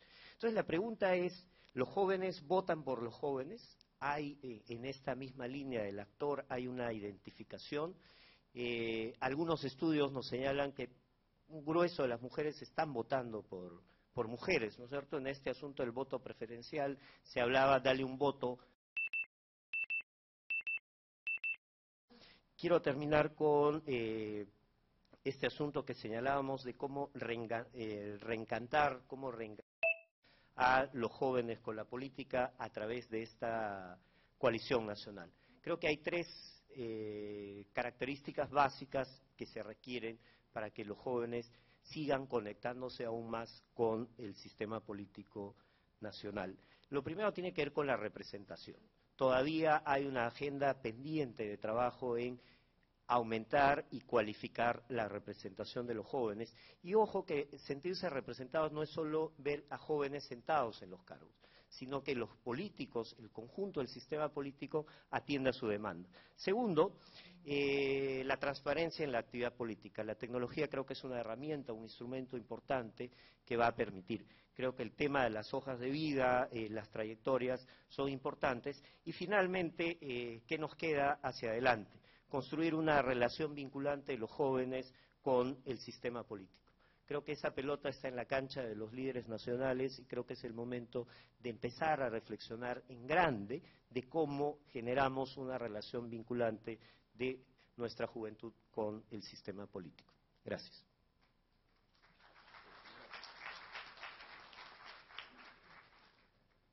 Tres comentarios finales, tres conclusiones que vienen a colación de lo que hemos escuchado. Creo que, en primer lugar, creo que hay que enseñar a pasar del ámbito virtual al ámbito real y al ámbito popular. Creo que las redes sociales no deberían ser para que los jóvenes hagan un ejercicio básicamente cibernético de la política. Creo que es indispensable que la juventud entienda que es un camino, es un medio, pero no es un fin. El fin es el contacto personal. La política lo que hace es llegar a las personas con mensajes políticos. Hay que convencer a las personas, hay que conducir a la población. No hay que hacer solamente clic o buscar me gustas. Creo que hay una labor fundamental de docencia de los políticos hacia los jóvenes en esa dirección, pero creo que es muy importante que la juventud entienda que no se hace política solamente en el estadio digital. Hay que salir del ámbito digital y entrar al mundo popular. Lo segundo y lo fundamental es el papel que tiene el ciudadano y los jóvenes frente al tema del poder. Yo creo que es indispensable que se entienda que la fiscalización, y ahí las redes sociales son un elemento fundamental, tiene que ser ejercitada por el ciudadano de manera intensa y real. Creo que ahí tenemos una oportunidad y tenemos la obligación como ciudadanos de usar las redes sociales y los medios digitales para fiscalizar, para investigar lo que ocurre con quienes detentan el poder. Esa es una obligación que tenemos. Finalmente, creo que sí se puede contener a un gobierno desde las redes sociales. Creo que sí existe un miedo a las redes sociales y creo que se tiene un miedo a las redes sociales porque eso implica ciudadanos organizados.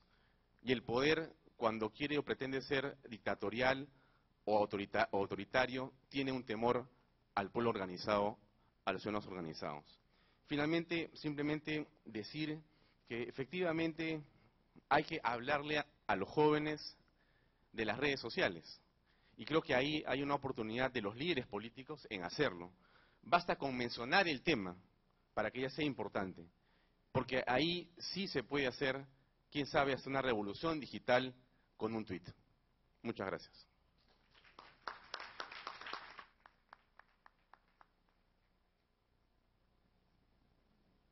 Pensaba en tres compañías, Google, Facebook y Apple, que tienen en común las tres. Son espacios donde los jóvenes se atreven a innovar, a arriesgarse y con ese trabajo de un ambiente de creatividad cambiaron muchos paradigmas y probablemente la manera como nos relacionamos y cómo crecemos como personas a través del mundo digital. ¿Es posible este tipo de espacios dentro del Estado? ¿Podemos generar dentro del Estado peruano entidades que tengan espacio para la innovación, la creatividad y el espíritu joven? Creo que todos queremos decir que sí, que además esto se podría nutrir con un diálogo intergeneracional donde el entusiasmo y las ganas de innovación juvenil se encuentren con la experiencia y la reflexión de personas que ya dejaron la juventud en materia de edad, pero que mantienen una visión fresca y con ganas de cambios. Creo que la iniciativa del censo es una iniciativa muy positiva y nos puede ayudar a conocer un poco más a estos jóvenes y ver justamente cómo podemos cumplir este sueño, cómo lograr que efectivamente la presencia juvenil sea una presencia estable en el Estado, pero que a veces una fuerza y unas ganas de innovación que hagan del Estado un mejor lugar y con eso una sociedad más libre y más adecuada para todos nosotros. Nada más, gracias. Bueno, creo importante una palabra muy intensa, muy interesante, la palabra incertidumbre. Creo que la juventud no se halla en estos moldes políticos tradicionales y obviamente no puede mirar hacia el futuro. Y eso es, ¿qué? Incertidumbre. Está oscuro el camino del futuro porque no existen políticas que puedan rediseñarle ese camino. Y creo que el Estado y los partidos políticos deberían comenzar a ejercer algún cierto tipo de presión o de diseñar algún tipo de políticas o de diálogo permanente con esta juventud que busca planificar su destino, que busca mirar, digamos, al futuro y lo hace además con mucho optimismo en medio de todos los problemas. Y para eso necesitamos ver qué tipos de jóvenes tenemos. De hecho, existe una juventud que está muy ligada, por ejemplo, al servicio del Estado, que necesita algún cierto tipo de incentivos, y de pronto también hay un joven que puede tener un perfil dentro del ámbito privado y ahí tendrán una serie de herramientas que le pueda proveer una escuela pública o una escuela privada que pueda discernir también una serie de calidades. Pero lo importante es cómo hacemos para que la juventud tenga la certeza de que puede llegar a un objetivo, a una meta. Y para eso se necesita el conjunto de la población y de todos los esfuerzos, y creo que principalmente del acuerdo de los partidos políticos por generar una nueva actitud para entender al joven, y para eso se necesita conocerlo en el fondo. Eso es lo que quería decirle, y bueno, no más caleidoscopios. Gracias.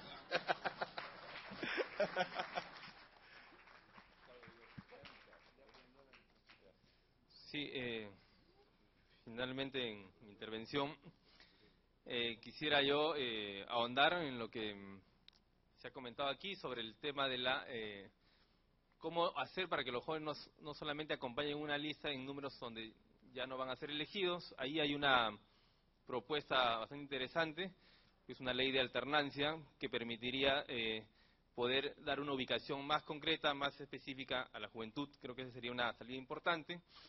Pero también hay otro aspecto que debemos destacar, que si bien se han elegido muchos jóvenes son autoridades, hay que entrar en un segundo capítulo en fortalecer su capacidad de gestión.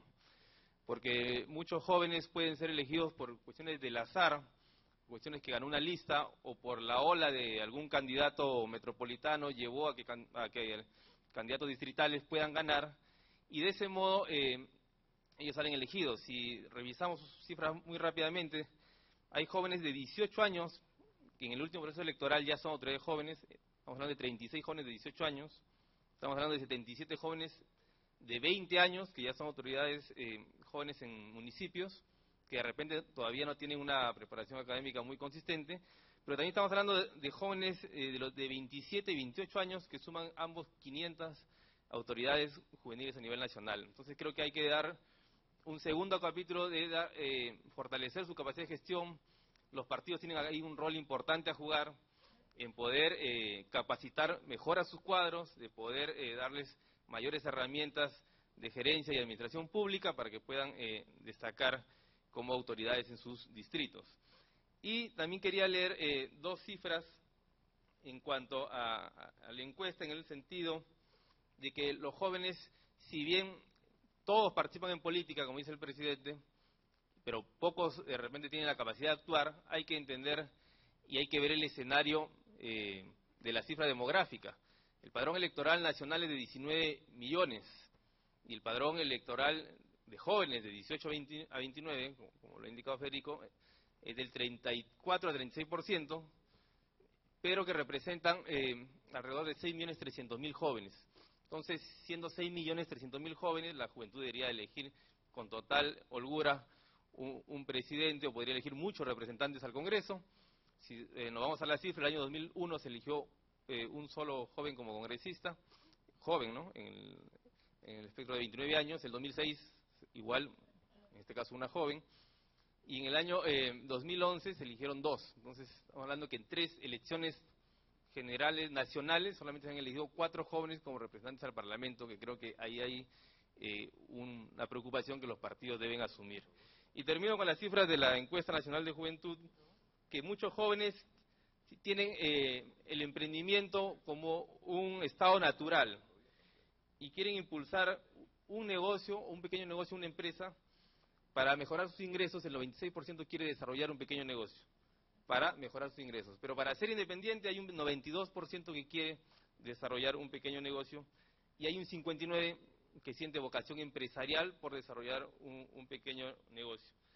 Y en términos del Internet, que aquí el doctor Bahía nos ha ilustrado de manera muy interesante, los jóvenes nos indican que el 88% utiliza el Internet para la búsqueda de información, pero hay un 83% que lo usa para comunicarse, chat, email, estrictamente, para chateando, veo varios, y hay un 66% que utiliza para redes sociales, un 66% que es importante que usa el Internet para redes sociales. Creo que estas cifras muestran que es una juventud con aspiraciones bastante definidas, con participación concreta en la vida económica y social del Perú, y creo y saludo la iniciativa de haber desarrollado este conversatorio. Muchas gracias.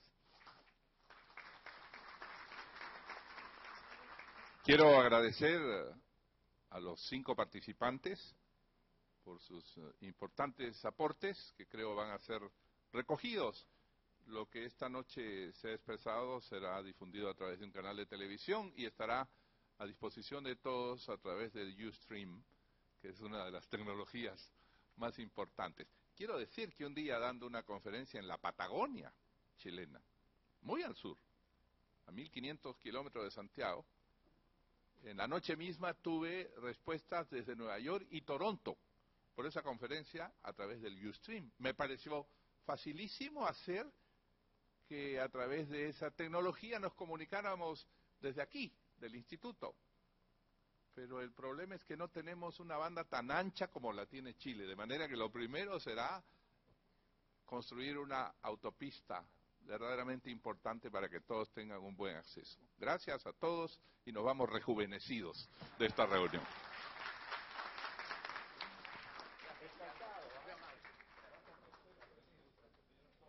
Gracias. Muy bien, ¿ah? Esta es la primera, después hay que